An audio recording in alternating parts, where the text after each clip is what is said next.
గత 2 రోజులుగా పశ్చిమాన ఉన్న అటవీ ప్రాంతంలో తిష్ట వేసి ఉన్న ఏనుగుల గుంపు ఈరోజు మధ్యాహ్నం నుండి బయలుదేరి చీకల్చిన అటవీ ప్రాంతం నుండి చిలిగిదమ్ముల ఫారెస్ట్ మీదుగా దామల్చెరు పరిసర ప్రాంతాల్లో ఉన్న గూబులవారిపల్లి వైపు ఏనుగుల గుంపు వస్తున్నట్లు అటవీ శాఖ అధికారులు సమాచారం అందించారు.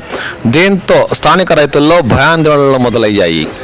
ఇన్ని రోజుల గజరాజుల గుంపు సమస్య లేకుండా ఉన్న తమకు అవి ఎక్కడ తమ పంట పొలాలపై దాడులు చేసి తీవ్ర కష్ట నష్టాలు పాల్చేస్తాయన్న ఆందోళన వారిలో నెలకొని ఉంది.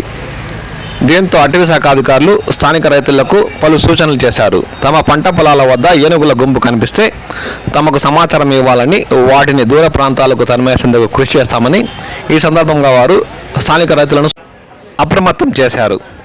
రైతులారా, పంట పొలాల వద్ద ఉన్నప్పుడు మీకు ఏనుగుల జాడ కనిపిస్తే జాగ్రత్తగా ఉండండి. తస్మాత్ జాగ్రత్త.